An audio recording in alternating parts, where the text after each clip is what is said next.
Welcome to Catholic Connection with Teresa Tomeo, keeping you connected to your faith and your world. Teresa tackles the issues of faith and culture, the pro-life message, and media awareness. And now, here's Teresa Tomeo. On a September 8th, Monday morning, and a Monday morning, the Nativity of the Blessed Virgin Mary being celebrated today in the One Holy Catholic and Apostolic Faith. Great to be with you on a Monday after a very significant day in our One Holy Catholic and Apostolic Faith, the canonization of now Saint Blessed Carlo Acutis and, of course, Saint Pier Giorgio Frassati. So we are going to get right to a wonderful interview with two of my dear friends from southeastern Michigan, both of whom were there yesterday. Elizabeth Hale, if that name sounds familiar, yes, she is the daughter of our good friend and travel partner, John Hale from Corporate Travel, and Adora Kassab Ibrahim, who's a mom, a wife, a real estate agent, and loves the faith. She was there with her son, Dominic, and she said it was just unbelievable, so beautiful. So we'll chat with both of them in lieu of the news this morning. But we do want to give you the rest of the show. We're going to be talking with Matt Swaim at 15 minutes past the hour. Looking forward to that. And then, of course, since it is a Monday, Gail Buckley-Behringer will be with us along with Dr. Monica Miller from Citizens for a Pro-Life Society to remind us of a big event coming up for Remembering the Unborn, the National Day of Remembrance for Aborted Babies, and Monica will have all the information. Weather-wise today, we've got severe thunderstorms producing isolated hail and damaging gusts over portions of western Kansas, northwest Oklahoma, and the Oklahoma-Texas Panhandle. High-pressure system is also bringing mostly clear skies and cooler temps across much of the eastern part of the country to the Mid-South through midweek. Well, here in Italy, where we find Adora, Elizabeth, and myself, it is still beautiful, very warm, and they had the opportunity to experience the wonderful canonizations yesterday. Of course, you probably watched it on EWTN if you weren't there in person. We had great coverage all weekend long, and it was so exciting to also be in Assisi, where I spent some time over the weekend to talk to pilgrims about this beautiful event. So let me say hello to Elizabeth and Adora. Ladies, good morning. Thanks for joining us this morning. Good morning, Teresa. Thanks for having me on. You're welcome. Well, Elizabeth, let me go to you first as a young person. You work for Hallow. You've been to Rome many times on your own, also with your family. What was it like for you there yesterday as a young person to see these two young men lifted to sainthood? Oh my gosh, it was. It was a mountaintop experience. It was so exciting. I first encountered now Saint Carlo Acutis several years ago. I was in Assisi, and I had the opportunity to pray at his tomb, and I was so struck by at the time beatified young man wearing Nikes, and he was about the age of my little brother at the time, and it was like this immediate sense of it was a sense of urgency. Like, you are called to sainthood right now. There's nothing about your age that's holding you back. And that sentiment, I think, has stuck with me ever since. And it was so palpable throughout the entire city yesterday, and really throughout the whole weekend. There were young people everywhere, so excited for both Pier Giorgio Frassati and Carlo Acutis. And I think most remarkably, so excited to become saints themselves. Sainthood, it seems something achievable now for young people. And I think especially in a digital age where that really defines so much of how we live our lives. And there really wasn't an example of how to be a saint, online on social media before Carlo. And I think that's why people are so excited about it. It's why I was so excited to be here. Well, it was just great to see the pictures of you in St. Peter's Square. And Adora, you're there with your son, Dominic. I know that you've been to Italy many times. You love Italy, you love the saints, and you have a special devotion to Carlo. What was it like for you to be there with your son? Thanks for joining us. Of course. It was incredible to see Carlo Acutis, who's 15 years old, Saint Carlo now, and Saint Pier Giorgio, 24. He's right smack in the middle of that age. It was a tremendous feeling. It was a feeling where, again, like Elizabeth said, a mountaintop feeling.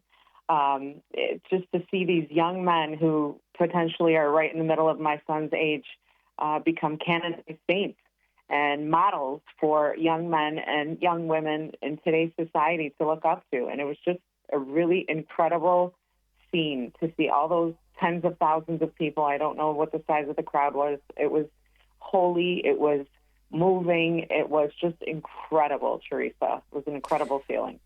I think I saw this morning on the Vatican News website there were 80,000 plus there. I know you and I were talking about that yesterday, Adora.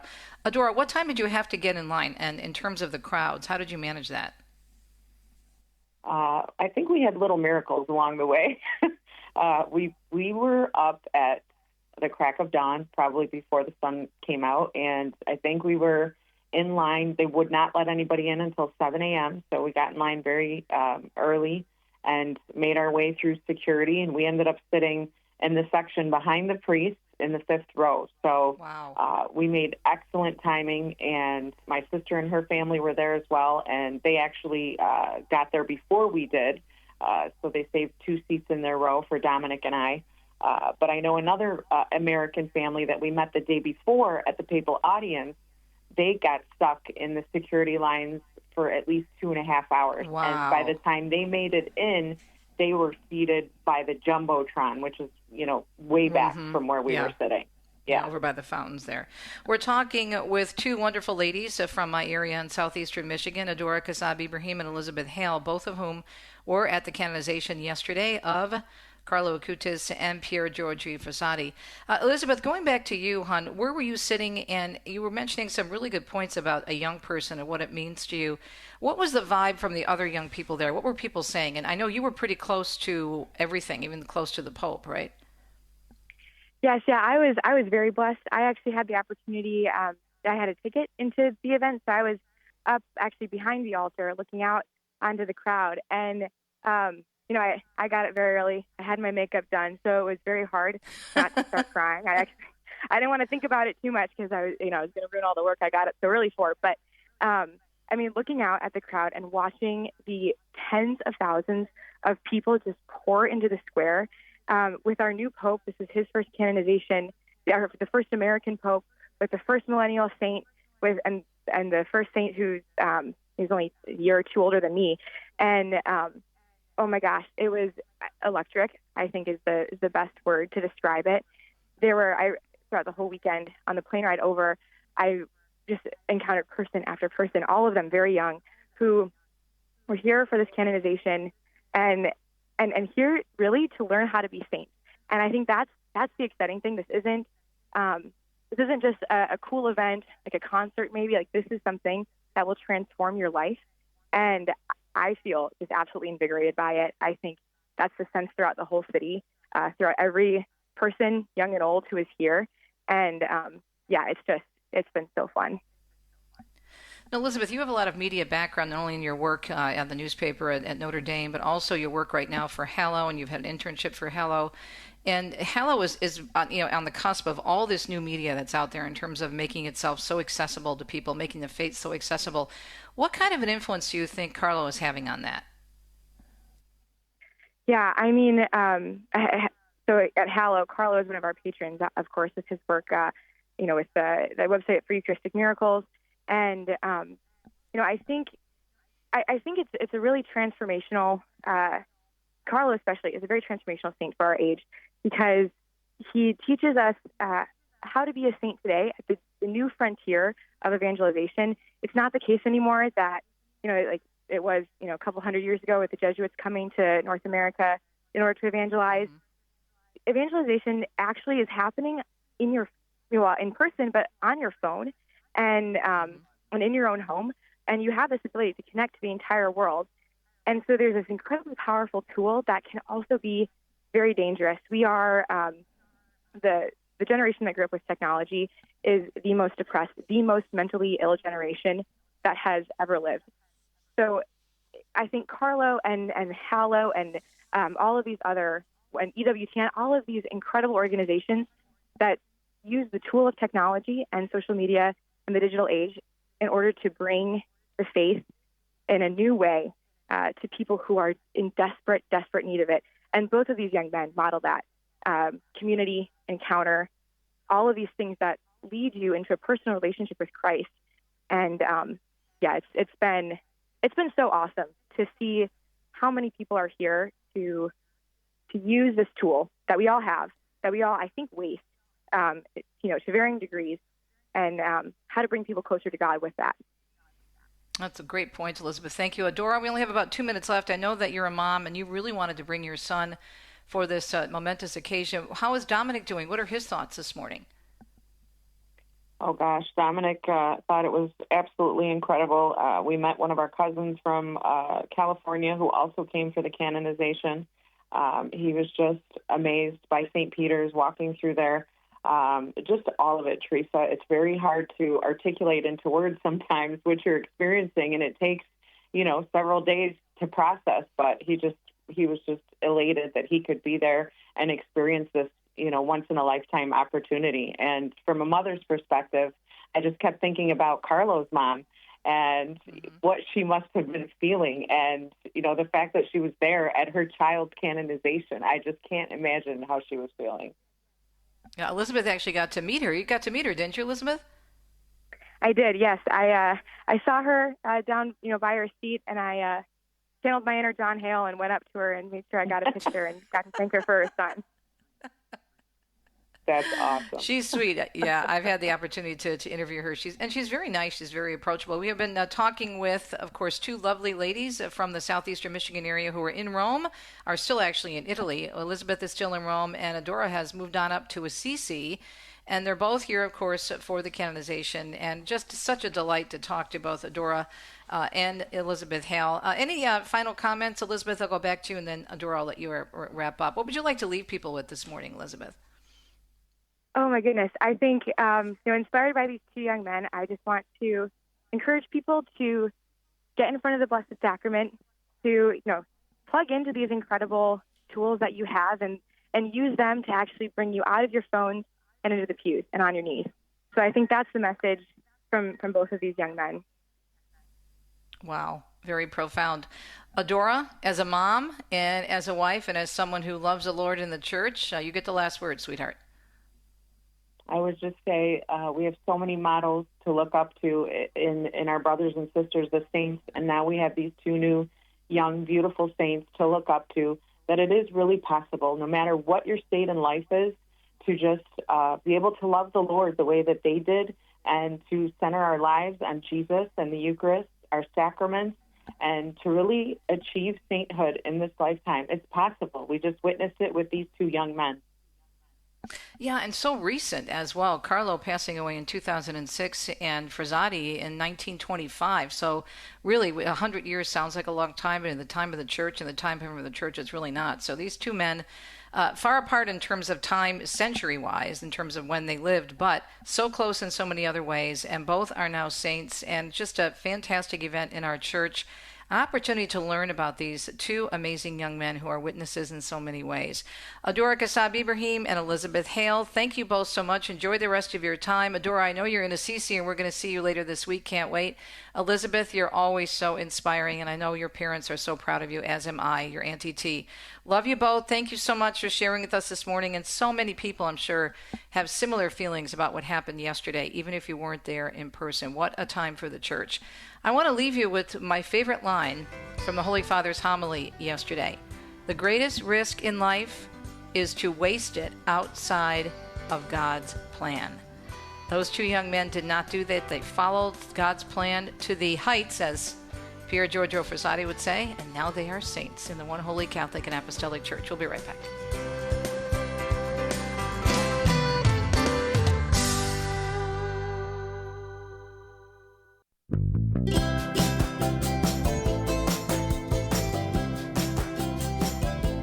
Sure, there's so many stories similar to the experience that Elizabeth and our friend Adora had as well. Both of them were there yesterday, and just an incredible day, beautiful day. Very warm, though. It was 85 degrees, and really across Italy. The temperatures are very similar. It was 85 here in central Italy near Assisi, and of course the same down in Rome. But when you're in the city, it's always much warmer, right?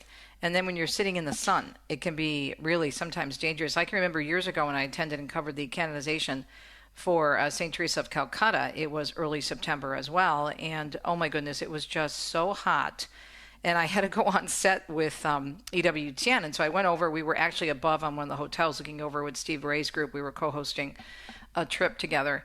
And so I went over to my hit on EWTN, and I can remember my makeup was melting. Elizabeth was talking about putting her makeup on.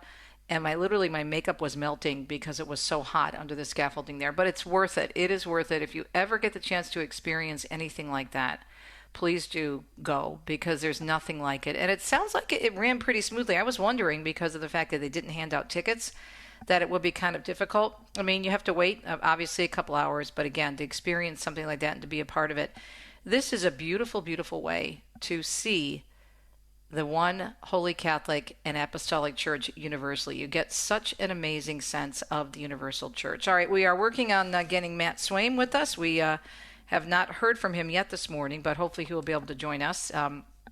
In the meantime, since we don't have Matt, we can now, on a Monday morning, switching things up just a little bit. It's September 8th at 2025, Nativity of Our Lady, the Blessed Mother, of course. Mama Mary, pray for us. Why don't we take some time and check the news, and we'll see if Matt can join us a little bit later on in the program. So here we go on a Monday, the news on EWTN. Well, as you mentioned, the main story we're talking about, at least the first part of the program this morning, addressing over 80,000 faithful filling St. Peter's Square yesterday for the Mass with the canonization of Pier Giorgio Frassati and Carlo Acutis. Pope Leo saying the examples of the two young saints invite all of us, especially young people, to direct our lives upward to God and makes them masterpieces of holiness, service, and joy. In his homily, the Holy Father reflecting on the extraordinary witness of both new saints, recalling words from the first Sunday reading from the Book of Wisdom, the Pope observing that, like King Solomon, these young men sought the gift of wisdom to better understand God's plan for our lives and world and follow them faithfully. And in doing so, he said, they used their gifts to bring others to God through their example, words, and actions. And you can find more information, of course, on our website, EWTN.com, and all of our news outlets. If you missed any of the coverage, please check it out. There were great stories and great specials all weekend long, and many of them are still available. In other news, at least 5 people were killed and more than a dozen were hurt after a group of attackers opened fire on a bus in Jerusalem this morning, paramedics said. According to Fox News, the shooting unfolded at a busy intersection in northern Jerusalem on a road that leads to Jewish settlements located in East Jerusalem. Police say the attackers were neutralized soon after the shooting began, but have not released additional information about the attackers' identities. Paramedics who responded to the scene said the area was chaotic and covered in broken glass, with people wounded and lying unconscious on the road and a sidewalk near the bus strip. The deadly attack comes as the ongoing war in Gaza approaches 2 years since the October 7th massacre. The war in Gaza has sparked a surge of violence in both the Israeli-occupied West Bank and Israel. Palestinian militants have attacked and killed Israelis in Israel and the West Bank, while there has also been a rise in settler violence against Palestinians. Meanwhile, President Donald Trump issuing what he calls his last warning to Hamas, urging the Palestinian militant group to accept a deal with Israel to release hostages from Gaza. Trump saying Sunday on Truth Social that the Israelis have accepted his terms, and it's time now for Hamas, he said, to accept as well. He went on to say that he's warned Hamas on the consequences of not accepting, and this is his last warning. There will not be another. The president is also set to speak at the Museum of the Bible in Washington today. His appearance coinciding with a public meeting held by the Department of Justice's Religious Liberty Commission to gather information and testimony on issues related to religious freedom in America. Trump creating the special commission earlier this year through an executive order as part of his new White House Faith Office. Parents and students are expected to testify about their experiences of expressing their faith in public schools at the hearing. And a man accused of attempting to assassinate President Trump is set to go on trial today in Florida. Ryan Ruth was arrested in the run-up to last year's election when he was spotted hiding in the bushes with a rifle at Donald Trump's West Palm Beach Country Club. He's pleaded not guilty. Jury selection is expected to take 3 days, with the trial scheduled to last up to 4 weeks. Reporter Nick Harper explaining earlier this summer a judge ruled Routh can defend himself after advising him against it. He has pleaded not guilty to attempting to assassinate a major presidential candidate, as well as pleading not guilty to other charges. And nearly 50,000 people, many of them first responders, have been diagnosed with 9/11 related cancers. It's a more than 140% increase over the last 5 years, according to the World Trade Center Health Program. The cancers are linked to toxins released in Ground Zero in New York City and the Fresh Kills landfill, which was used as a sorting ground for rubble. Far more people have now died from 9/11 related cancers than were killed in the terror attacks. It is a Monday morning. It's 21 minutes past the hour. A little bit of a look at the news for you, but now let's go right to our friend Matt Swaim from the Sunrise Morning Show, and also, of course, the Journey Home. And that's what we're going to be talking about right now for our Journey Home highlights on a Monday. Hey, my friend. Hey, Teresa, how are you? I'm well. How are you? Doing well. And, this is always kind of the start of a new season of the Journey Home, the Monday after Labor Day, because the first one ever to air was on September 5th, 1997. Really? So this is sort of the start of the brand new season. Do you know what Marcus Grodi's first ever words were on the first ever episode of the Journey Home? No. He was, opening up, went straight from the music, and he said, "Greetings in the powerful name of our Lord Jesus Christ. Aww. Everyone at EWTN is saddened to hear of the passing of Mother Teresa, and we'll be having special coverage later this day." So wow. that was his first ever episode, was the day that Mother Teresa died. And so before he even told you who he was and what this show was, that was the news. Pretty incredible. So who's coming up tonight?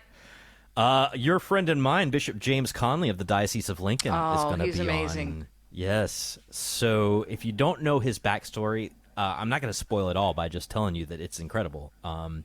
He went to the Kansas University Applied Humanities program under John Sr., and I don't know if you know the backstory of that program. It was a secular state university, but they had this applied humanities, like philosophy and literature and art kind of program. And this weird thing happened, like all these students started converting to Catholicism, not because they were being taught the catechism in class, but because they were experiencing this, kind of extraordinary understanding of a sacramental worldview. And out of that program, by the way, comes Archbishop Paul Coakley of Oklahoma City, John Sr., of course, the monks that started Clear Creek Abbey are out of there as well, David Dean, who's a superintendent of schools in Oklahoma. There's like a massive wave of converts that all came out of that one program. Wow. So you're going to talk not only about, of course, with the bishop about his own journey, but also about the program itself? Yeah, absolutely. Of course, we can't talk about the program itself anymore because it got shut down because too many people were converting to Catholicism. So it only lasted a few years. I think I remember this now. Yeah, okay, now my mind is like going in a million places. Yeah, I wish I could tell people to go and join the program, but no. Yeah. Well, do you think they'll start it up again? I have no idea. But what I will tell you is that there's been a massive revival in classical education in the United States, not just among Catholics, but among all kinds of people who, kind of look at what the other sort of John Dewey progressive secular education model is and think to themselves, maybe there's something a little deeper and a little bit more than just taking classes, getting a job, getting a degree. And, Bishop Conley will talk on tonight's episode about his work with things like the Institute for Catholic Liberal Education and the importance of good Catholic education, which I think is so important. We talk about all the people who lose their faith, when they're kids and how will we reach the young people? Well, we got all these young people who are going to Catholic schools. And now we have two very young saints, right? And right? we can add the saints in there to help us with that as well. Yeah. So, all right, my dear, glad you were able to join us, even if it was a little shorter segment. Matt Swaim, of course, host of the Sunrise Morning Show, and he's with the Journey Home and the Coming Home Network, and we always appreciate checking in with him on Mondays. And God willing, we'll talk to you next Monday, both at 7 a.m. and then at 9 a.m. 7 a.m. on the Sunrise Morning Show and 9:15 a.m. actually, Eastern Time on Catholic Connection. We'll be right back. Dr. Monica Miller coming up next. Stay tuned.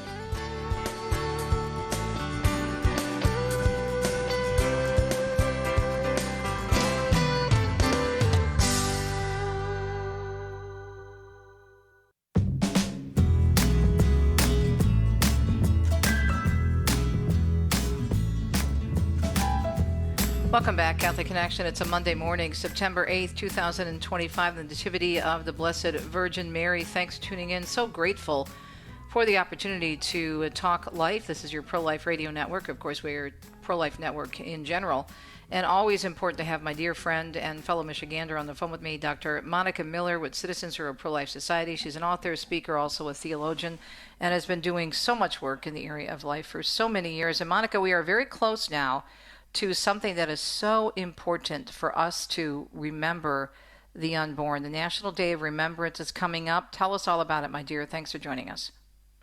Oh, great. Thank you, Teresa, for this opportunity. Yeah, this is our 14th year. Wow. Doing the National Day of Remembrance for Aborted Babies. And we have over 200, count them, 200 memorial services for unborn aborted babies this coming Saturday, September 13th. I mean, literally all across the country. So there are 60 actual graves, Teresa, of aborted babies. And so all of those graves will be covered by a memorial service. And we have some of those graves are actually in Michigan, as you well know. Then there's the many memorial markers. Many of them we can thank the Knights of Columbus actually for erecting them. So memorial services will also be at the memorial markers as well. This is so easy to find out, where. Okay, so where is one of these memorial services going to take place, right? So just go to the website, which is National Day of Remembrance, all one word, of course, nationaldayofremembrance.org. Super easy. It's a very user-friendly website. Click on locations, and then you scroll down to your state, and every memorial service will be cataloged, and you can find out where, the directions, the address of where one of these services is going to take place. And I really hope people will come out.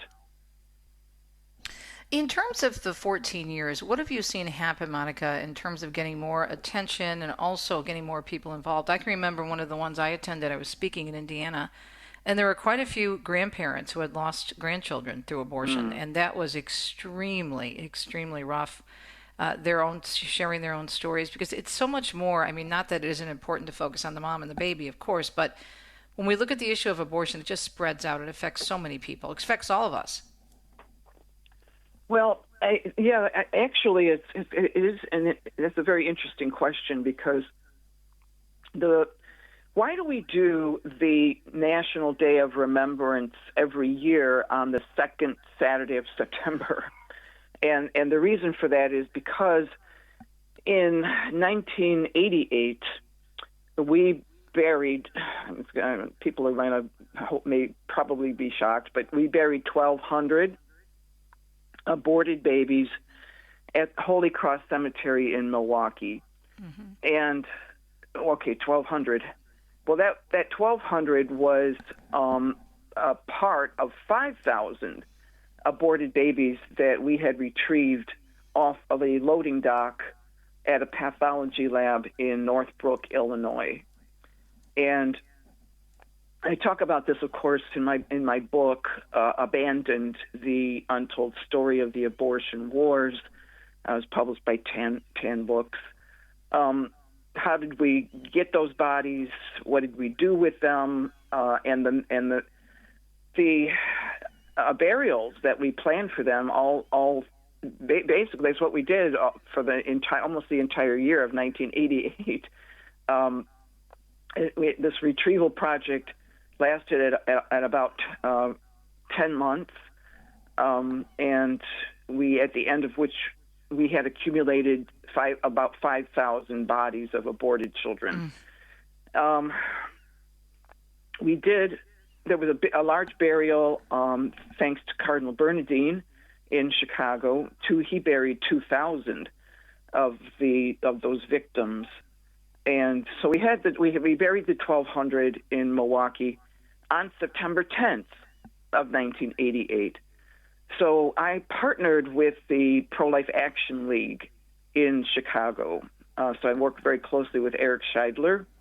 And so they are the co-sponsor also of the National Day of Remembrance. And when we had the burial of those 1,200, there was a woman standing behind me, and she leaned over and whispered in my ear, "This is the memorial service for my aborted baby." Oh. So, this really kind of sense helps even those who've had abortions to know that at least a small fraction of the 65 million who have been executed under the law, starting with Roe versus Wade, of course, actually managed to find their way into a human cemetery. And it's a comforting moment for some of these women. Yeah. And it's really important, too. There was a report that came out last week, and I did an editorial segment on it. I don't know if you saw it, but another psychological impact report. They studied women who had had abortions and who were hospitalized for various mental illnesses and compared them to women who went through with their pregnancy. And the rates, Monica, were through the roof in terms of what women suffer when they have an abortion, and not just the physical risk that they take. I haven't read the whole thing, but I did see it, and I have a link to it in my inbox. Definitely need to take a look at that. So yeah, I mean, women will carry this burden with them for the rest of their lives. And I think it's super important. Why should people come out to one of these memorial services? Well, the sad fact is, if these are abandoned children, they have no one, and we must become their family. I have an ad that's actually running on EWTN, Ave Maria Radio, a national ad to promote the memorial services, Teresa, and I quote Elie Wiesel.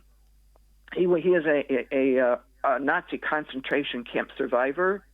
He wrote the book Night, which maybe a lot of people might know about that book, regarding his experiences as a Nazi concentration camp survivor. And he said, to forget murder victims is to kill them twice. Yeah.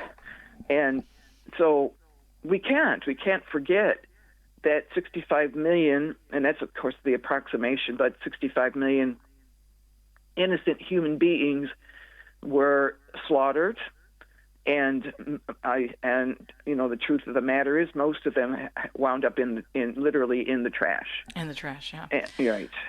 Monica, we're going to take a break. Let's take a break real quick, and then we're going to come back and give a little bit more background and information about the National Day of Remembrance, which is coming up. And there's a website, and there most likely is going to be an event in your area. It has really grown the last 14 years, and it's important, if you can make it, to be there and to speak up for those who can't. More with Dr. Monica Miller from Citizens for a Pro-Life Society.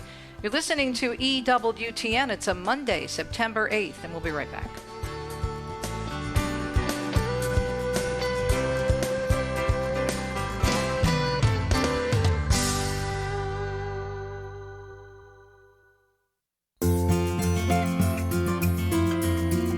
September 8th, 2025. You're listening to the one, the only EWTN, Global Catholic Radio, Catholic Connection, an EWTN production. Thanks for tuning in on a Monday morning. Continue our conversation with Dr. Monica Miller, author, theologian, and pro-life leader for decades. Monica, the date again for the National Day of Remembrance, and how do people find out more information? Right. Okay. So coming up this Saturday, September 13th, there are about 200 memorial services planned for the victims of abortion, 60 grave sites, and then the numerous memorial markers. National Day of Remembrance, all one word, nationaldayofremembrance.org, to find out where one of these memorial services is taking place in your backyard, right? Just go to the website, click on Locations tab, scroll down to your state. It's a beautiful website. It's so user-friendly. And you'll find, a list of where one of these memorial services might be taking place in, within driving distance of where you live. And I really, really hope people will come out, Teresa, and be part of this event. How far and wide has it grown, Monica? How many states involved do you know, and how many people do you usually get? Oh, literally thousands of people are participating in this, and it's in every state. Every state will have at least one memorial service, but usually, really, there'll be multiple services. Here in Michigan, We have about 11 services taking place. We have we have 4 grave sites, actual grave sites in Michigan of aborted babies. And I'll be at the one at Holy Sepulchre Cemetery in Southfield. And there's actually a very special part of what's going on there because there's a project where a group got together to erect a memorial marker for unborn children who were lost before birth, and so that marker is going to be dedicated during the memorial service as part of the memorial service. So it's a very special thing that's going to be happening there. Wow. That's at 11 o'clock on 11 Saturday. o'clock Eastern Time. That's in Southfield, Michigan, which is a suburb of Metro Detroit. But again, you can go to the website for all the details. And every state has one of these events. So what a great way to honor those who lost their lives to abortion. And Monica, you work so closely with women who are abortion-minded. You did get some good news, though. I was following your emails because I'm on your email list, and you did have a save just recently in Michigan, right? Yeah, just yesterday, less than 24 hours ago, a mom was referred to us, and she agreed to meet with us. And so we met with her yesterday. She has a 3-year-old daughter, and we were able to offer her help and to steer her away from an abortion decision. But we really do have to help her. She needs a place to live. That's her primary issue. And so we're going to be having to help get her into an apartment or buy her a trailer or whatever it is we got to do. But that was a victory, and thanks be to God that. What's interesting about the case, helped. though, is that it's all money based. This woman had great financial concerns because she was living with her father, and she was concerned that if her father found out that he would kick her out. She was very frightened, and she didn't have the money to, at least she thought, to take care of another child. It's so sad. And Dominic has run into that quite a bit as a sidewalk counselor. The finances always come up. I mean, when you come right down to it, it's not a choice made because, I want my freedom. It's a choice because they feel like they're backed into a corner, right? Yeah, well, in my vast experience talking moms out of abortion, the biggest issue is the absent father.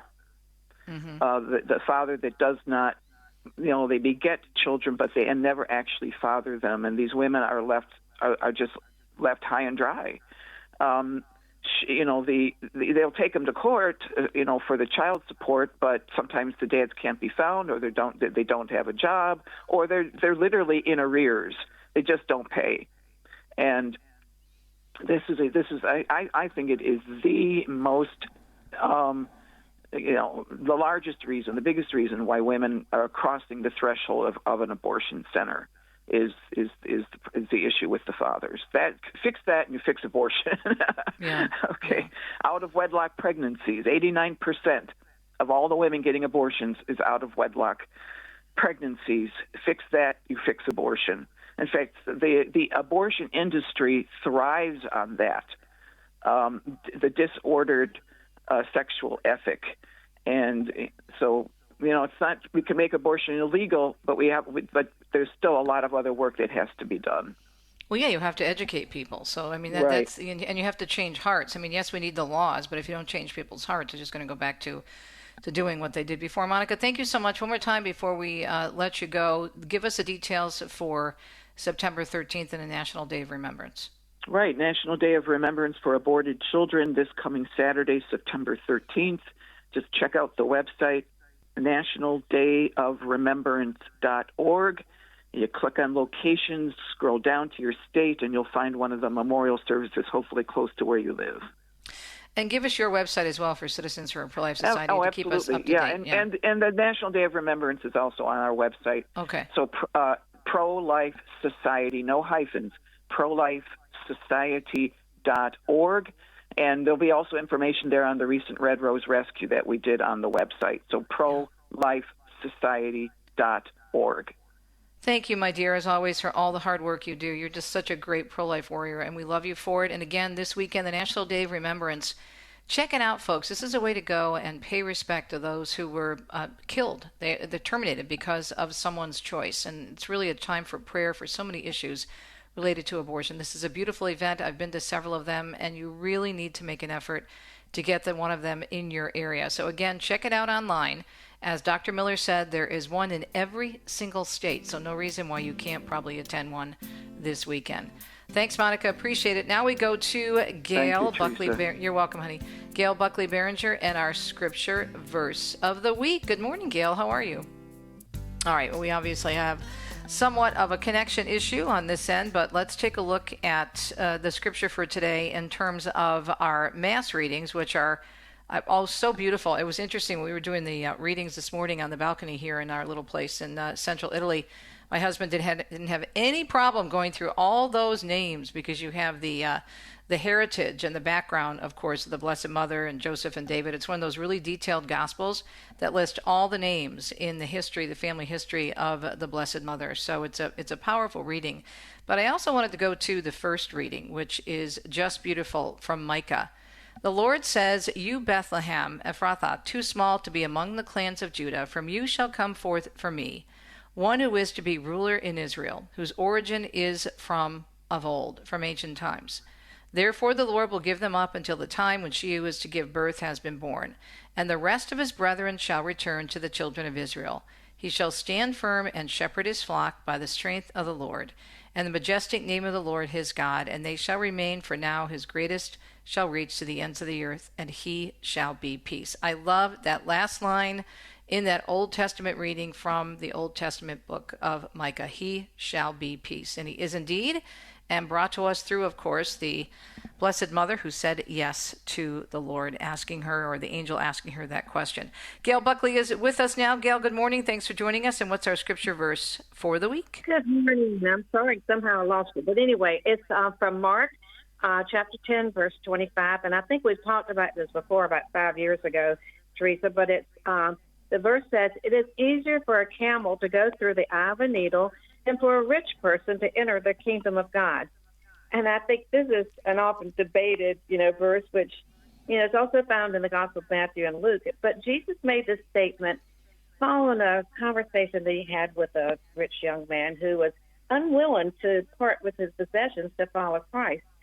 And I think the core meaning of this verse centers on the immense difficulty, and sometimes even the impossibility from a human perspective, for those who trust in their wealth to enter into the kingdom of God. So the phrase "eye of the needle," that's something that has been subject to various interpretations. And some scholars suggest it refers to a narrow, like, man-sized gate in Jerusalem. They sometimes call it the Needle's Eye. And this gate is so narrow that a camel would have great difficulty going through it. Camels usually have the packs on them. They have saddlebags that are full, and also they'd have to take off these saddlebags and then try to squeeze the camel through. And so this interpretation, implies that while it's challenging, it's not entirely impossible to, get to heaven. But others have argued that the Greek word for needle literally means a sewing instrument, reinforcing the idea of a literal tiny opening. And then the Greek word, that Jesus might have intended to say would be thick rope instead of camel, because it was misinterpreted. But I don't think that's the case, because the Bible doesn't have any error. So I don't go with that. Anyway, regardless, it's obvious that Jesus meant it would be extremely difficult, if not impossible, for a rich person to get into heaven. But the primary message is not that wealth itself is inherently evil, or that all rich people are not going to heaven. Instead, Jesus is addressing the heart condition of a person who place their trust and security in their riches rather than in God. And so the rich young ruler, despite, that he was keeping all the commandments and doing all the right things, he was unwilling to surrender his wealth, and that revealed that his possessions were more like an idol to him. And I don't want to mention, here, Teresa, that there's another verse in the Bible that's often misquoted, and that is that money is the root of all evil. And it's not the love of money. The love of money that's the root of all evil. Right. The love of money. And that's what we're talking about, is the heart condition that people put money before God, and that doesn't apply to just, riches. It could be anything or anyone for that matter. God wants to be first and foremost in our life. And so I think we should all ponder this verse and examine ourselves to be sure that we're not holding on to any earthly treasures or that might hinder our relationship with God. And like I said, that doesn't apply to just riches or things. It could be our job. It could be, a person. It could be anything. But God tells us he wants to be first in our lives. Yep, just like the Pope said at the homily for the two new saints yesterday in terms of putting God first and making sure they're working within God's plan. Gail, thank you so much. Appreciate that. What is the website for Catholic Scripture Study International? Yes, it's cssprogram.net. cssprogram.net. Look forward to next week. And I was talking about one of my favorite verses in the first reading today from Micah. It reminds me of the Alleluia chorus talking about our Lord. He is peace. I love that line. I love it. Thanks, Gail. Appreciate you and all your great work with the Scripture and helping us learn more about the Bible. And I want to say a quick congrats to Veronica Dudow. She is our new full-time anchor of EWTN News Nightly. She's an Emmy Award-nominated journalist who's reported on major stories across the country and around the world. She's a cradle Catholic educated as well. So she's bringing both her faith and her passion and truth for journalism to the anchor desk, and she begins this evening. That's tonight. Congrats, Veronica. Hope I get to meet you in person someday. All the best in your new role as the anchor to the wonderful program EWTN News Nightly. We'll be right back on a Monday morning to let you know what's coming up on EWTN's Radio Extra.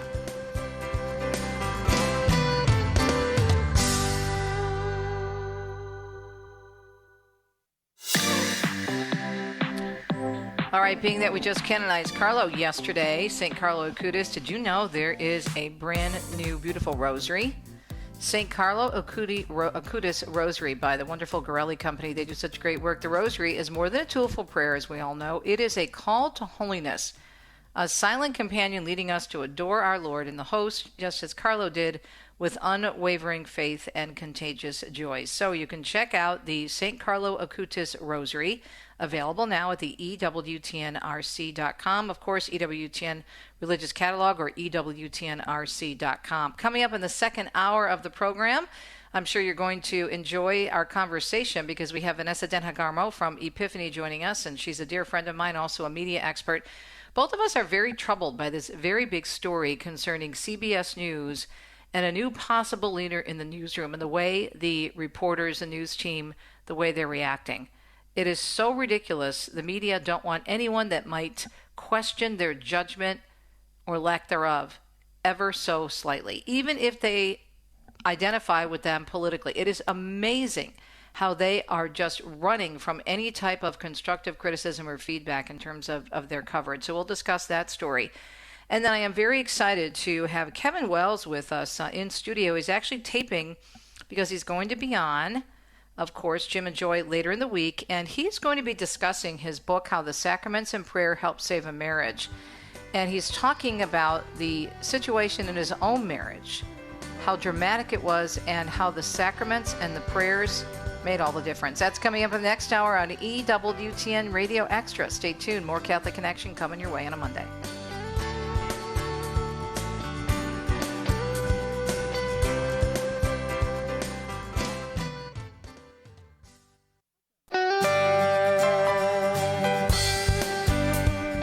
Welcome to Catholic Connection with Teresa Tomeo, keeping you connected to your faith and your world. Teresa tackles the issues of faith and culture, the pro-life message, and media awareness. And now, here's Teresa Tomeo.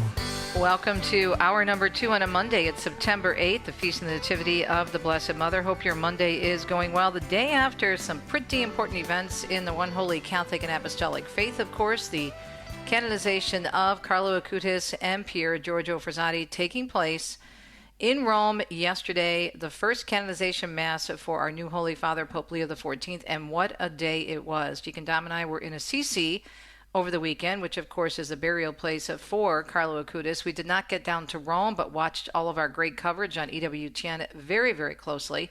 And hopefully you had a chance to listen to the first hour of Catholic Connection, where we interviewed two lovely women from my home area of southeastern Michigan, both of whom were there in person yesterday and said it was just an unbelievable time. and so encouraging and motivating, especially for young people. And I think you'll find the second hour of Catholic Connection on EWTN Radio Extra encouraging and motivating as well.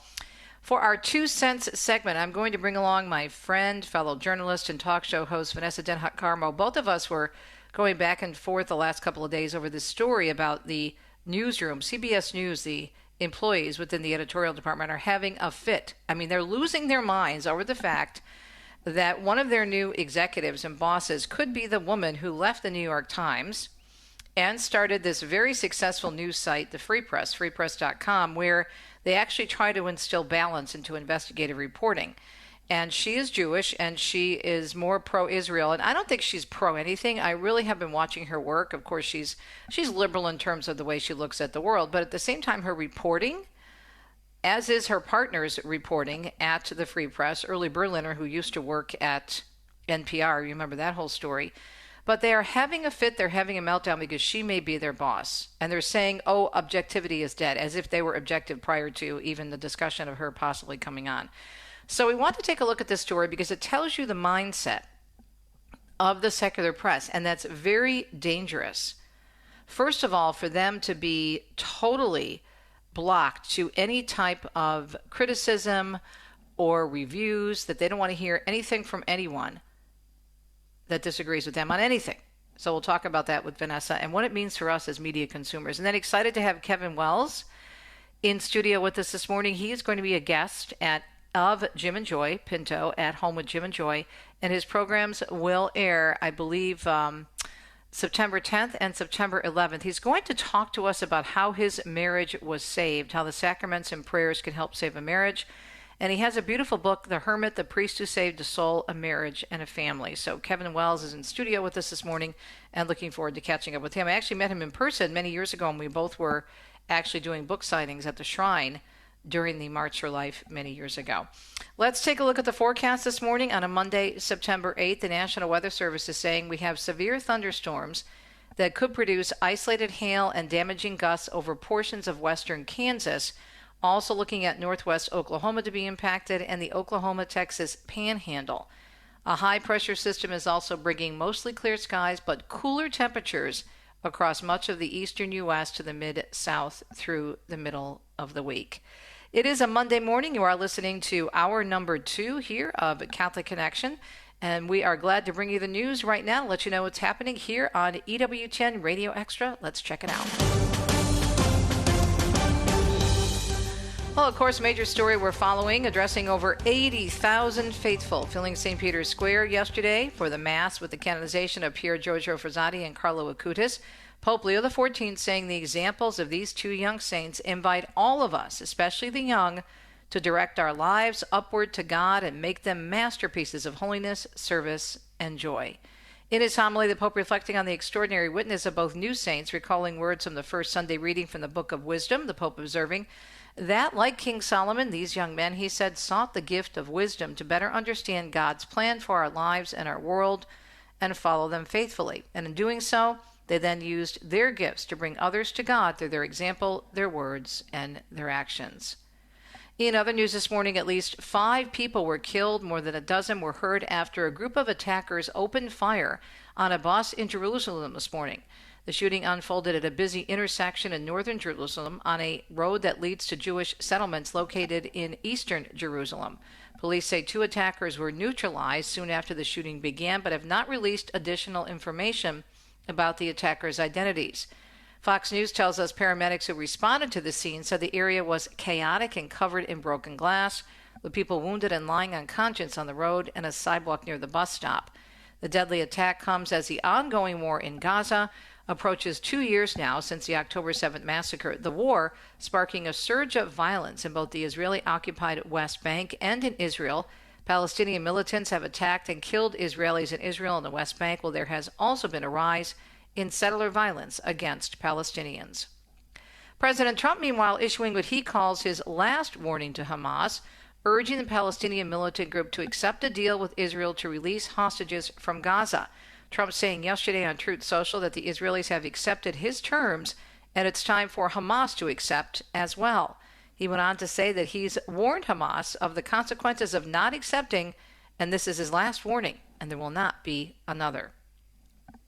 The president is also set, meanwhile, to speak at the Museum of the Bible in Washington today, his appearance coinciding with a public meeting held by the Department of Justice's Religious Liberty Commission to gather information and testimony on issues related to religious freedom in America. Trump creating the commission earlier this year through an executive order as part of his new White House Faith Office. Parents and students are also expected to testify about their experiences of expressing their faith in public schools, and that will happen at the hearing.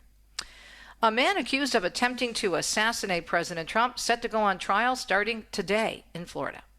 Ryan Ruth was arrested in the run-up to last year's election when he was spotted hiding in the bushes with a rifle at Donald Trump's West Palm Beach Country Club. He's pleaded not guilty. Jury selection is expected to take 3 days, with the trial scheduled to last up to 4 weeks. That's reporter Rick Harper explaining earlier this summer a judge ruling Ruth can defend himself after advising him against it. He has pleaded not guilty to attempting to assassinate a major presidential candidate and other charges. And the president is repeating his vow to clean up Chicago. Speaking to reporters on the White House lawn yesterday, the president called it fake news when asked if he was going to war in the Windy City. We're not going to war. We're going to clean up our city. We're going to clean them up so they don't kill 5 people every weekend. That's not war. That's common sense. Trump scolding a reporter, telling her to be quiet, and then asked, do you know how many people were killed in Chicago last weekend? He answered his own question by saying 8 people were killed and 71 were wounded. Ukrainian President Vladimir Zelensky is expressing the need for more pressure from American and European allies against Russia. During an appearance on ABC's This Week, he said it starts with Russian energy. This is only one way how to stop the killer. You need to take off his weapon. Energy is his weapon. This comes as the two nations have been at war for over 3 years, and the U.S. has been trying to negotiate an end to the ongoing conflict. President Trump said last week he'll speak to Russian President Vladimir Putin in the near future, adding that the two are having a very good dialogue. And Mark Mayfield tells us the president's borders are. Tom Homan says Americans can expect more workplace immigration raids, such as the one at Georgia's Hyundai plant last week. That's what he told CNN Sunday, also saying that hiring illegal workers is a crime and undercuts competition that's paying U.S. citizens. Homan's comments come after Immigration and Customs Enforcement agents arrested hundreds of people Thursday at the electric battery plant, most of whom were South Koreans here illegally. The South Korean government was able to reach a deal with the Trump administration for the release and return of the detained migrant workers. I'm Mark Mayfield. Nearly 50,000 people, many of them first responders, have now been diagnosed with 9/11 related cancers. It's a more than 140% increase over the last 5 years, according to the World Trade Center Health Program. Those cancers are linked to toxins released at Ground Zero in New York City and the Fresh Kills landfill, which was used as a sorting ground for rubble. Far more people have now died from 9/11 related cancers than were actually killed in the terrorist attacks. And Daniel Martindale tells us 2 USC libraries are expected to reopen this morning after a bomb threat. USC police and LAPD officers searched the Levy and Doheny Memorial Libraries late Sunday afternoon and deemed them safe. The bomb threat was reported at about 2:45 p.m. The all-clear was given a few hours later. The initial threat was sent to a staff member, but it's unclear where it came from. I'm Daniel Martindale. The Treasury Secretary says the country has to look at the big picture following a less than desirable jobs report. Appearing on NBC's Meet the Press, he said President Trump's policies will see the country through. We're not going to do economic policy off of one number. We believe that good policies are in place that are going to create good, high-paying jobs for the American people. The report showing just 22,000 new jobs added in August, which is down from the previous month's 73,000. The number was expected to be closer to 75,000. It's the first report since the president fired the agency's stats chief. And federal health officials say a salmonella outbreak linked to certain home delivery meals from Metabolic Meals has sickened over a dozen people and hospitalized 7 in some 10 states. The meals were made and delivered by Metabolic Meals Company during the week of July 28th. Now, the CDC said Friday those sickened were in California, Missouri, Georgia, Minnesota, Texas, Arkansas, Illinois, Rhode Island, Wisconsin, and Washington State. The company's website says it's a home delivery meal subscription service focused on macro-friendly meals. The CDC saying Metabolic Meals is working with investigators and has reached out to customers directly who purchase the affected meal types to inform them of the problems and the outbreak. Lisa Carton tells us that Maryland Governor Wes Moore says he's ruling out a presidential run in 2 years, or 3 years, actually. Moore made the comment during an appearance on NBC's Meet the Press, saying that he's, quote, excited about going back in front of the people of my state and asking for another term. The Democratic governor has been floated as a potential contender for the White House. The 46-year-old has been considered a rising star in the Democratic Party for years, but he gained national attention last year while displaying his strong leadership style after the Francis Scott Key Bridge collapsed. I'm Lisa Carton. Chrysler recalling over 91,000 Jeep Grand Cherokee hybrids in the U.S. over a software malfunction. NHTSA, the National Highway Traffic Safety Administration, noting that Transportation Safety Administration, noting that some Jeep Grand Cherokee plug-in hybrid electric vehicles from 2022 to 26 may have an overloading of the battery pack control module microprocessor, causing it to reset. And Rob Martier tells us a global study of over 100,000 young people saying owning a smartphone before the age of 13 is tied to poor mental health and well-being in early adulthood. The study was recently published in the Journal of Human Development and Capabilities. It found that 18 to 24-year-olds who had their first smartphone at 12 or younger were more likely to report suicidal thoughts, aggression, detachment from reality, poorer emotional regulation, and low self-worth. The data also shows these effects are linked to early social media access and higher risks of cyberbullying, disrupted sleep, and poor family relationships in adulthood. I'm Rob Martier. You know, it's interesting. I wanted to run that story in light of what we can learn about media, not only for young people, but for adults, because we look at Carlo Acutis and what a great example he is for all of us. He had such discipline. I mean, what teen doesn't like to play video games? A lot of adults like to play video games as well. He limited himself to an hour a week, and he was a teenager. What a great witness on so many levels. It is a Monday morning. We're so happy you're tuned in to the second hour of EWTN's Catholic Connection on EWTN Radio Extra. Coming up, speaking of the media, well, staff members at CBS are very unhappy about a particular person who could be their boss. Unbelievable. You may be shocked as to why. Maybe not.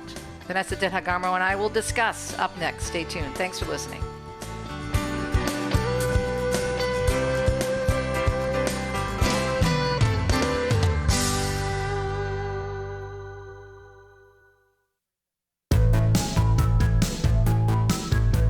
So I'm looking at one of the stories that Vanessa Denhagarmo, media expert, author, speaker, and fellow talk show host, and I have been sharing the last week or so. This is from a New York Post, only a few days old, actually. CBS News staffers apoplectic over Barry Weiss's apparent imminent arrival, and they're threatening to quit. Now, V, when I saw this headline, I'm trying to wrap my head around this, because Barry Weiss, from all intents and purposes, is liberal in her thinking in many ways. Now, she's also Jewish, and she also does a good job of providing balance on the story about the war in Israel. And the media are going nuts, especially not only just in the CBS newsroom, but across most of the national secular, spectrum. They're acting as if they're hiring a horrible person who doesn't understand that. It is just unbelievable that they should be cheering this woman, because she left the New York Times because she felt that they were not doing a good job in terms of investigative reporting, in terms of facts, in terms of balance. And so she started her own company, very successful outlet called thefreepress.com. They do investigative reporting. Early Berliner joined them because he left NBR, another liberal who left NBR for the same reason. And yet the media at CBS, the newsers, they're not happy at all. What are your thoughts on this? Thanks for joining me. Well, the story's not just about one hire. Really, it's a litmus test, right, for how legacy media is adapting to what's going on in the world today, and their ability to get back into a centric type of approach of reporting, right, to be balanced of what they're supposed to be. And, she basically has challenged the media in recent times, especially in her platform, on not being balanced, right? And being biased and not getting different voices and different perspectives. And even though she sways more to the left, she's really challenging them to go back to what journalism is all about. And I think that's why they're outraged, because she's not in line with an agenda that they have had going on for a long time. And so, I think this is about, expanding the audience. I think that, CBS has basically seeing the numbers plummeting over the recent years and gauging what's going on with the audience and the viewership, and basically saying, maybe people just do want, a broader view and objectivity back into the newsroom, and having viewpoints from different perspectives and not just one particular viewpoint. Now, what's amazing to me, though, go ahead, finish your thought. No, I was just going to say the amount of $100 to $200 million reflects a major investment and a very relatively young media outlet, the Free Press. So I kind of was taken back by the price, but that's another conversation. But go ahead, T. I was just going to say, what is amazing to me, though, is that it is in line with, in terms of the opinions of the media, their personal opinions outside the newsroom, which is where they should be. But if you take the polls, we look at the polls, most of the media are still very, very left-leaning in their own personal views. Yeah. And now, of course, that has been showing up in the reporting for years. But it is amazing to me that they wouldn't want someone like this. But they're so delusional, because they think they're actually balanced. That's what some of the comments are. Well, she's not balanced. We are. And so she comes in, it's going to be unbalanced coverage. Yeah, that's such an example of lack of self-reflection. I mean, if you were so balanced, why have you lost so much of the viewing audience? I mean, I think overall news organizations are under pressure to rebuild trust across the political spectrum, T. And a centrist editorial approach may be seen as a way to retain that legacy viewers that they lost, you know what I mean? While attracting independents and moderates who feel alienated by all this partisan coverage. And I think people are just sick of it. I think that is obvious to them. And people who have any sense of a business mind, who are looking at the bottom line, and we've talked about this for a long time now, how do they continue down that business model when they're bleeding? They're in the red all the time. And so somebody's obviously saying, we can't do this anymore. Right. Not happy at all. One person familiar with the mood inside CBS told Status News, adding that many journalists are bracing for impact. Another insider warning that Weiss' arrival would set off a firestorm, especially over coverage of Israel and Gaza, saying some employees would be apoplectic at the prospect of taking editorial direction from her. Are you kidding me? Oh, but you can have editorial direction from somebody who's so far, as long as they're in line with your viewpoint, you're fine with editorial direction. They always talk on both sides of their mouth. I mean, you hear them writing about, after Trump left, I saw all this, editorial commentary from the editors of different publications locally and nationally saying, well, maybe we should be getting different viewpoints, and maybe we should, come to the table and talk. And you're like, really, you think? But when it really comes down to it, they don't want that. They really don't want that. And this is evident of that, because they wouldn't be so up in arms over this hire at all when it's a woman who's really basically saying we've lost our way. I mean, she's commented over the years, we've lost our way. We've become too biased. A lot of this has to do with her views on Israel, and she's asking for balance and pushing for balance in her own publication. If it were a pro-Palestinian executive, I wonder how they'd feel about it. Exactly. So, I mean, T, this is just in line with what we've been seeing, but it is kind of refreshing to make note that David Ellison, the new ownership, is kind of looking at this from a different perspective and is realizing that we have to go back to what I think that's what he's doing. We have to go back into a more centric type of reporting and get both sides of the story. And listen, there's places in the media, T, and you and I talk about this all the time, where commentary is appropriate. Opinions are welcome, but it has to be opinions on both sides. It can't be pushing a particular agenda. And then there's moments where the platform should be only about reporting facts and information and being balanced in your coverage. So, if CBS is trying to go down that road, I think it's because they have their pulse on what the general, what the media, the audience wants, the American people want, because they've lost so many of the viewers over the years. Well, that's how the Free Press became so successful, this Free Press website. The Free Press launching in 2022, quickly drawing attention, the New York Post reports, are high-profile contributors and Weiss confrontational voice on hot-button issues. She has hosted interviews with senators and celebrities, and her podcast, honestly, has booked, Be Still My Heart, Republicans as well as Democrats. Wow. Shocker. Yeah, shocker. Like, that's such a foreign concept. And, you know, and I still see this locally, T. You know, just the other day on social media, I saw a couple local reporters bashing Trump left and right. I'm thinking, why is that okay? You know, I'm supposed to go read your articles in the local paper and think you're objective? When I'm watching you on social media, constantly bashing just one side, I mean, we have really lost our way, and I don't know where this or how this really happened and when that turning point happened. I'm trying to gauge it, but we know because we've talked to other reporters.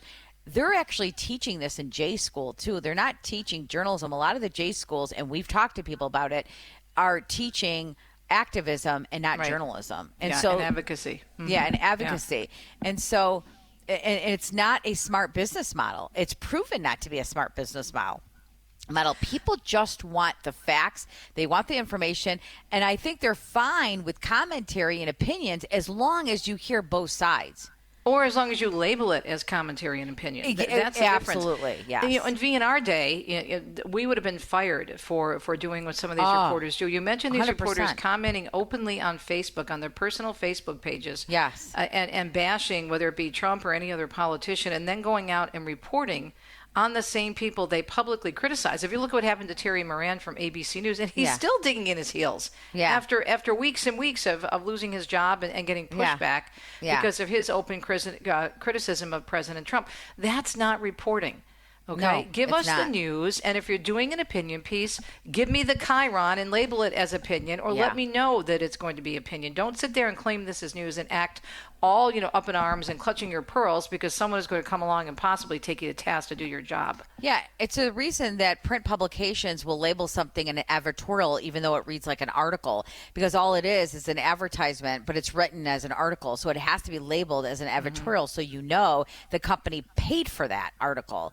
And when you don't, it's very deceptive if you don't label that way. So that's the same with opinion pieces. You can't present something as news and facts when what it really is just your opinion on one particular political side or issue going on in the world or in the country. And so, I am actually surprised more reporters haven't been fired. But, especially when you see how so many media outlets are bleeding financially. I mean, many of them are locally and nationally. And they should, I don't want to see anybody lose their job, but they should be taking the task, and they need to know how to do their job versus basically just putting themselves out there with their opinion. V, great discussion, and this is important for all of us because as Archbishop Shep always says, we need to know how the media work so they don't work on us. We'll be right back on a Monday morning. Thanks, V. Have a great show today. Thanks, T. God bless. You too.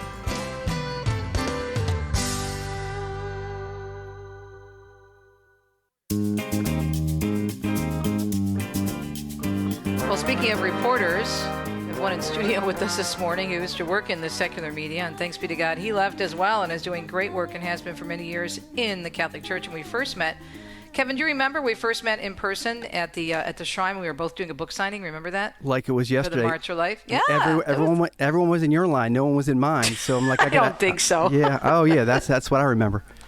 No, that was very nice of you to say. But anyway, it's great to talk to you again. And you are in studio here at EWTN, and you're going to be a guest of the wonderful Jim and Joy show, At Home with Jim and Joy. And you're going to be on September 10th and September 11th. And what will you be talking about?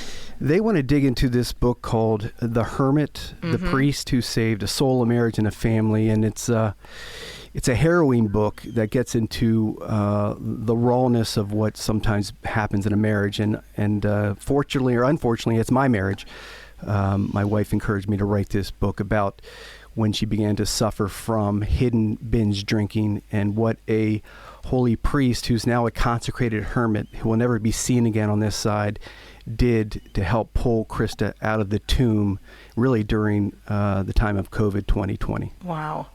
But then the other point, I think we were discussing during the break, this amazing article that you said has just gone viral, that's on Crisis right now. It's still there. It's on the main homepage of Crisis Magazine. Tell us about that. Yeah, Teresa, I've written, as an old sports writer, I've written, thousands of articles. I just have, just because it's the way I used to earn a living. And this article got out last week in a literal way, like no article I've ever written. And it's funny you bring this up because it mentions exactly what marriage demands, or at least what it demanded for Krista and myself. And this article, just in brief, is about a Cajun priest down in the bayou who lives among the poorest of the poor. The name of his community is the Community of Jesus Crucified. And this priest crucifies himself each day of his life. He kind of grew up on the bayou in a big Catholic family, and he dies to himself each day. But if you don't mind, Teresa, I just want to read one quote that he says in the story, and I think this is one of the reasons maybe why the article really got out there. The name of the article is "A Cajun Priest and the Acadian Solution to Soft Priests in a Soft Church." Sorry for the boldness, but it got out despite the headline. And here's what Father Champagne said. And again, this, I think, goes directly to marriage when we're suffering in marriage. He says, unless we're dying to ourselves each day, are we really cooperating in the process of Jesus' crucifixion? Are we expanding ourselves? Mm-hmm. Because it is through our sacrifices, work, sweat, and prayer that we take the pilgrimage of the Acadians. Real Catholicism deals with suffering. If a Cajun is faithful to his roots, he's strong and able. He's willing to give all for Our Lady and Jesus. And as far as today's church, we're not capable of having any more John Wayne priests on horseback and out on the range unless they're trained through hard work. There are too many soft priests, but it's not their fault. They're being raised and trained that way. There's no cheap grace. St. Francis of Assisi said that Jesus will look at our souls at our judgment, but he'll also look at our hands. When you move away from the dignity of hard work, you move away from the cross, and that's when things fall apart. The problem with clergy today is not chastity, it's worldliness. You cannot have men defending your country who are soft, and you cannot have men in collars defending your souls who you think might be soft. There must be a cost. Redeeming the world means stepping into it and taking it on. Wow. It's so interesting because it does apply. When you're reading this, I'm thinking of the analogy of marriage, because you think about Dominic and I will be celebrating in a couple of weeks, God willing, 42 years of marriage. And I think you know our story where we came very close to divorce. We separated twice, and we had to literally by the skin of our teeth claw our way back and rely on our Catholic faith to help us and to rekindle our love for the Lord, because that's what made all the difference. Is really, okay, what do we have in this Catholic faith? Why did we get married in the Catholic Church? But it is work. Once you make that commitment, it's not just all horrible situations and whatnot, but it is work. Why have we lost that sense in the church and in our relationships, Kevin, that we don't have to work at it? Well, candidly, I think too often we see examples of softness. I'll say it again, where we do no fault divorce has permeated the land, and it's gone on. I'll say it in the Catholic Church. It's being allowed. So whether it's behind the AMBO or a spiritual director or a canon lawyer or our next door neighbor or our pastor, unless he brings up what you just said and what Father Champagne said, that there must be a cost. Like he said, redeeming the world means stepping into it and taking it on. Mm-hmm. Well, redeeming your marriage means, stepping into maybe the wounds that your spouse carries and delicately, with docility, saying, honey, I'm here with you. Maybe right now where I'm on another continent speaking a different language and we're not seeing each other eye to eye, but I'm not moving a square inch from our marriage because I love you and I took vows. And in a certain way, I'm going to love you. You say this to yourself. I'm going to love you in a deeper way now. I'm going to love you without consolations. Matter of fact, I'm going to love you by taking to the hardwood of the cross and pouring myself out, because that's the truest measure that Christ showed us of what love is. So your wife encouraged you to write the book we mentioned earlier, in terms of, I know you're going to be discussing that book on the program with Jim and Joy, The Priest Who Saved a Soul, a Marriage, and a Family, but it does tie in directly with this priest in the bayou, and in the sense of what you did for your wife and for your marriage. Yeah, this priest, Father Champagne, who grew up in a family of 9, praying the rosary every single night in this small room where the walls seemed to sweat in the summertime, he understood that to be a good Catholic meant to work hard. So every day his family was up at 5 a.m. working on the farm. Then they went to school and then came home, did their homework, and they're out on the farm again until nightfall. Well, he understood, well, that's what a priest does. A priest gets up every morning and says, well, I'm conformed to Christ on the cross. And well, he's married. The priest is married to the church, the bride of Christ, right? Yeah, exactly. And that goes back to divorce. Like, you can't divorce the burden of your identity, right? So he hasn't divorced the burden of who he is. I am a priest that sees beneath things, gets into wounds, that takes spiral staircases into indelicate and ugly things because Christ commands me to. As Christ poured himself out, well, I do too, and that's so the parallel. There is a linear symmetry between a marriage that's in travail and a priest that has to take on things that are ugly. You stick the cross on your shoulder and say, "Well, Lord, you know you're working within me, and I'm going to be relying on you now." But one thing I'm not going to do is quit. I'm not going to step away because I'll say it. It's St. Thomas Aquinas that called that effeminacy. You don't step away from a battle; you step into it. Mm-hmm.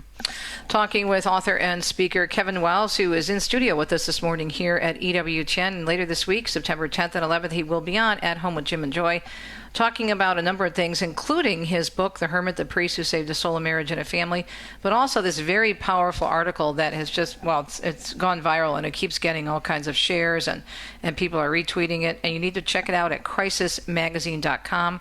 Acadian Priest and the Acadian Solution to Soft Priests in a Soft Church. And great article, Kevin, really well written. You can tell you have that media background, the way you write. I can see the connection there. But again, what we're talking about is being willing to roll up your sleeves. And as St. Francis said, I love that quote from St. Francis about looking at our souls, but also looking at our hands. And people, I mean, living by Assisi and diving into the life of St. Francis, being here, people mislabel him, misunderstand St. Francis so much. They see him as this very soft priest who just loved the birds and went around, whistling Dixie all the time. And they didn't realize how hard he worked and how much he sacrificed for the church as well. More with Kevin Wells on a Monday morning. It's September 8th. We'll be right back.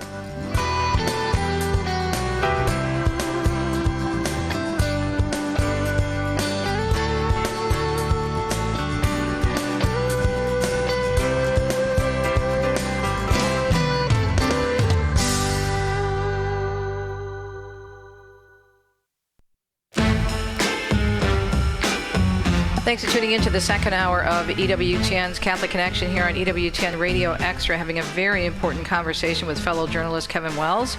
He's going to be a guest of At Home with Jim and Joy this week, September 10th and September 11th. You don't want to miss it. He's written several books, including The Hermit, the Priest Who Saved a Soul, a Marriage, and a Family. And he'll be discussing many important topics, including what we're talking about this morning, the importance of the sacraments and prayer, and the importance of getting serious about our faith and the impact it has on marriages and family and the priesthood. The book that you wrote, The Hermit, the Priest Who Saved a Soul, a Marriage, and a Family, really talks in great detail about, well, gosh, how many of us still don't know the fallout, Kevin, if you think about COVID and how horrible that was. I mean, just looking at children alone in the education, the way parents were treated when they got a clue as to what was going on at the schools. I mean, we could go on and on and on. And you had something that was very personal that was occurring for you during COVID, and you wrote about it, right? I did, and two things there. I do think that if Catholic historians 100 years from now are honest, they'll look back at the year 2020 and really 2021 and say it was one of the worst abdications of shepherding in the history of the church. So one person who didn't abdicate was Father Martin Flume, and briefly, as we touched on earlier, my wife had fallen into the addiction of binge drinking. Really quickly, I almost died in 2009. I had a brain aneurysm, and when I came out of it, I changed. I wanted to do the will of God more in my life, and Krista got scared, and it opened up a mother wound of shame from 20, 30 years ago that she thought she had shaken. And anyway, that's when she began to drink, and this lasted 8 years. It was truly a dark night of the soul. I can't properly explain the evil of alcoholism and what it does to a family, children, husband, spousal relationship. But I know Satan is directly involved because I saw Krista often as almost like a different entity. And what finally began to pull her out of this tomb shame was a priest named Father Martin Flume, and he kind of took her by the hand and said, "Honey," well, he didn't say honey because he he doesn't speak that way, but he said, "Krista, I'm here as your spiritual father, and we're going to get this thing right." And he began to go down into her woundedness, and right when Krista was coming out of that tomb, that casket, is when the gauntlet of COVID 2020 came down, and churches began to close, and the votive candles began to blink out, and I said to myself, oh my God, she's going to get drawn back to the diabolic, to the woundedness, to the drinking. And Father Flume said, "Kevin, don't worry about it. I'm her wingman. I'm going nowhere." And that's the reason for the book. How important is it for you to share your story? Do you do speaking together as a couple? Because I think this would be huge, to do conferences and retreats, and because so many people are struggling. Oh, Teresa, I want to cry. Like you, that's been asked by, like, I'm speaking this Thursday, and they're desperate for Krista to speak. And Krista is she's not like you, Teresa. She's Italian, but she's shy. Okay, so she's. I didn't think those two words go together. Except I do get it because my husband is the same way. But he speaks with me. He does speak. You have to encourage her to speak. I wish you would. Yeah, so here's the thing. She has free will. So she has spoken on 2 occasions with me, and she's spoken by herself. But she's kind of let me, the big blabbermouth, do the speaking. But she'll come. Like, I'm speaking Thursday night in Annapolis, Maryland. She's going to come. She might say a few words at the beginning. I'm sorry, I lost my train. No, I was just talking about how important it is for maybe to speak together, the two of you. Oh, I agree. So I'm going to give you her email address or text. You can talk to her later today. I'll encourage her. I don't have any problem doing that. No, because it makes such a difference when the husband and wife are standing there together. It really does. It is not that you're not a witness, but and I give my testimony by myself a lot. But when you're talking about marriage and you have both there, the husband and the wife sharing, it's super, super powerful. Yeah, the fact is, you're exactly right. Matter of fact, if anyone should be giving it alone, it should be her, not me. I mean, I'm the writer, but yeah, it's husband and wife standing side by side. I agree 100%.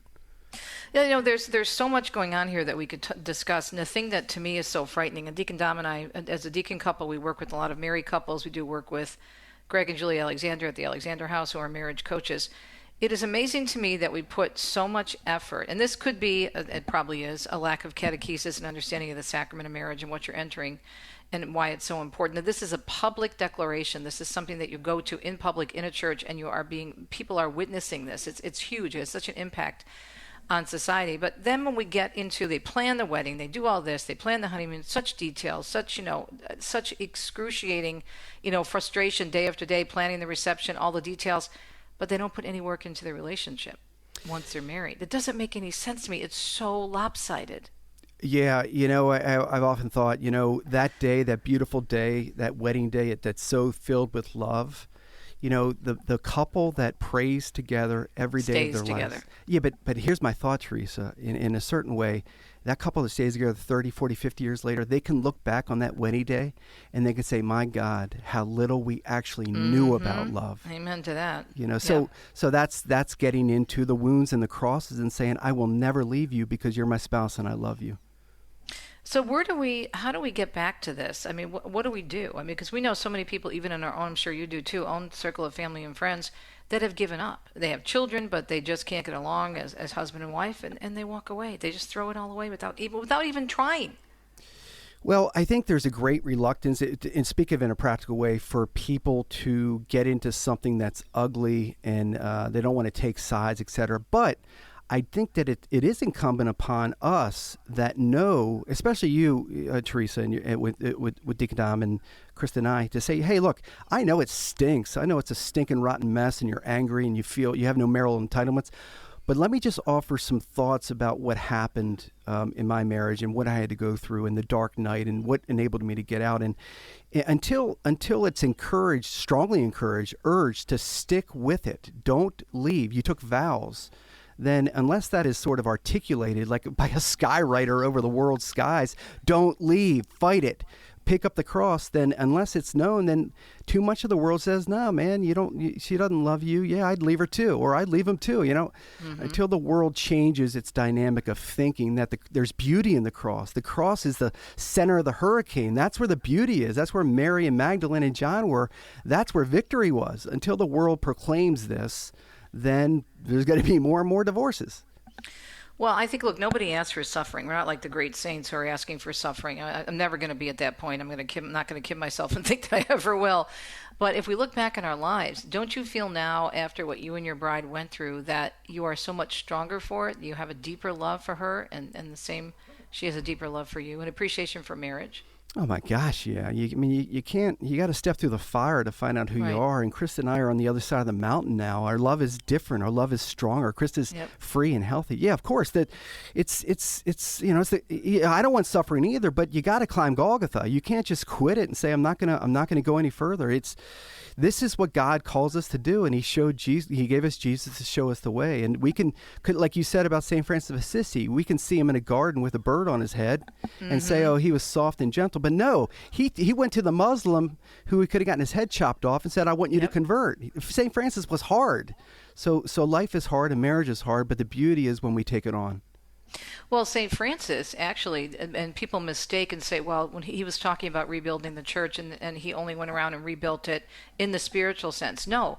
I mean, I'm sure you know this, but he would go to different churches to make sure they were clean, to make sure that the chalices were in good shape, and to make sure that church physically, even if they couldn't paint it and make it a beautiful place, at least it was clean, and make sure that it was beautiful enough so the Lord could be present there in the Eucharist. He did that in addition to, obviously, changing the world with the Franciscans. So people have this image of him, and I've learned so much since living near Assisi, that he was, as you said, just running around with the birds and talking about the canticles of the sun, and isn't this wonderful? The man threw himself into rose bushes when he was tempted.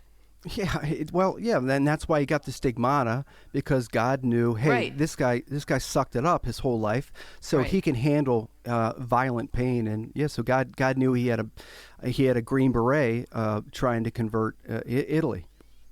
You'll have quite a bit of time on your hands, of course, to speak with Jim and Joy. Any particular message on which you'll focus, Kevin?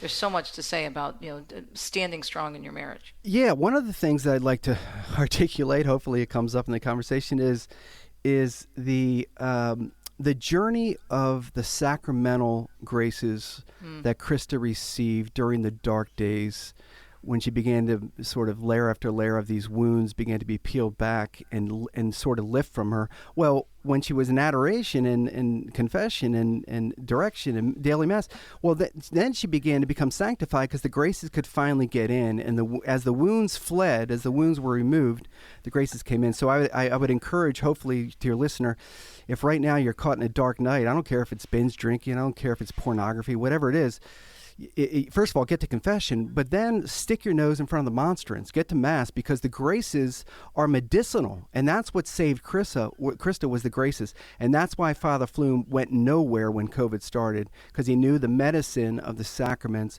would heal Krista, and he was exactly right. I think the church is still suffering from shutting down during COVID. I mean, I don't think we're up to where we were before COVID, but that's not saying much in terms of the numbers still being low. No, I don't think we are. I have a lot of priest friends, and I speak about COVID because I write about it, and I would say the average parish is the good parish is about 80% back. The bad parishes are 50% or lower. No, we're nowhere near. It was catastrophic when it's really, and Teresa, you know this, it's the teenagers, young adults, college-age kids. They're the ones who fled out of the church like the Israelites from Pharaoh, because kids are smart. They're like, hey, you shut down the sacraments because of a bodily disease? Are you kidding me? I don't trust you guys. I speak with candor. But they're like, I'm walking away because I want someone that can lead me to war, and you're going to shut down churches because someone might get sick. So I'm on my microscopic soapbox here, but yeah, so we've lost millions because of COVID. So you're right, we're getting it back, but that goes back to Father Champagne. We've got to do the hard work now. Okay, who cares? We messed up. Big deal. I mean, we all mess up. The church messed up. But the church should, I'd imagine, want to say, okay, now we need to embrace the demand of winning them back, and that demands stepping into it. I would say the people and some leaders in the church messed up, because the church is the bride of Christ. The teachings were always there for us in the sacraments, and I just get frustrated sometimes because we can just look at the people and the mistakes that they make and kind of throw the baby out with the bathwater. That's not what you're talking about. You're talking about decisions made by people in the church. We're talking with Kevin Wells. He's going to be a guest of At Home with Jim and Joy this week, the 10th and the 11th, and talking about the hard work in our relationships in our life. And how come we're so willing to work on our figures, our weight, our education, building a house, willing to save and not go out to dinner, and yet when it comes to marriage, I got better things to do. Right? Yeah, well, it's not fun, right? We want to do fun. I want to do fun things. I want to go to a Baltimore Orioles baseball game. I want to watch Braveheart again. I want to go to the backyard bonfire pit. But as I said earlier, the greatest fun is when you're at the foot of the cross and say, this is ugly, but man, it's the center of it's the eye of the hurricane. That's victory. Yeah. It's not just Easter Sunday. It's the cross when Jesus. It's Good Friday. Yeah, it's Good Friday, and that's where the joy is because you're at least in the game. Because you I would not want to go through it. I'm sure you wouldn't either, what you went through in your marriage. Neither would Deacon Dominic and I. But if it weren't for that suffering, he wouldn't be a deacon and I wouldn't be a Catholic talk show host. There's no other way around it. There is no other way around it. It was that suffering that brought us to our knees, that changed our lives and forced us to cling to the cross and the teachings of the church. Kevin, thank you for being so honest, and thank you for sharing your story. The book that we've been discussing is A Hermit, the Priest Who Saved a Soul, a Marriage, and a Family. But Kevin will be talking about a great deal about the need to be strong and not to be afraid of your cross. So pick up your cross and follow me, as the Lord told us just recently in the Gospels. Kevin, great to catch up with you again. Teresa, it's so good to talk to you. Thanks very much for having me. Keep up the great work. Thanks. Really appreciate you. And we'll be right back to let you know what's coming up on a Tuesday morning edition. It's September 8th. It is the Nativity of Mama Mary, our Blessed Mother. We'll be right back.